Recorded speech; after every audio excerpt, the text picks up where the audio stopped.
Bricks Brazil, Russia, India, China, south Africa ఈ 5 దేశాల కూటమి. ఇది వాస్తవంగా అమెరికా ఆర్థిక వ్యవస్థతో సమానమైనటువంటిది ఈ 5 దేశాల ఆర్థిక వ్యవస్థ. అట్లాగే చూస్తే ప్రపంచవ్యాప్త జనాభాలో కూడా కీలకమైనటువంటి ప్రాతినిధ్యం కలిగినటువంటిది. కాబట్టి అమెరికాకి బ్రిక్స్ అంటే మంట.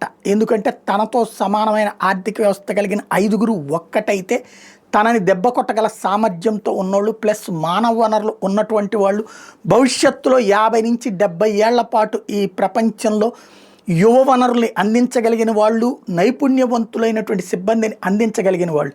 అదే సందర్భంలో అమెరికా, యూరప్ దేశాల్లో వృద్ధుల సంఖ్య పెరుగుతోంది, జీవుల యొక్క సంఖ్య తగ్గిపోతున్నటువంటి పరిస్థితి, ఇతర దేశాల నుండి వచ్చేటటువంటి వలసల మీద ఆధారపడి బ్రతుకుతున్నటువంటి పరిస్థితి. దాని కారణంగానే అక్కడ మార్పు చోటు చేసుకుంటున్నటువంటి సిచ్యుయేషన్.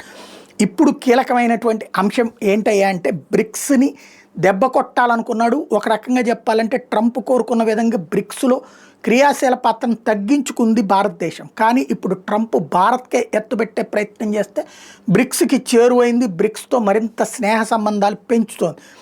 బ్రిక్స్ కరెన్సీ వచ్చిందంటే డాలర్ బతుకు బస్ స్టాండ్ అయిపోతుంది. ఇప్పుడు తాజాగా వచ్చేటప్పటికి బ్రిక్స్ దేశాలు మొట్టమొదటిసారి కలిసి యుద్ధ విన్యాసాలు చేస్తున్నాయి. ఈ బ్రిక్స్లో ఈ 5 దేశాలతో పాటుగా మరికొన్ని కొత్తగా చేరిని టోటల్గా 20 కాబోతున్నటువంటి సిచ్యుయేషన్.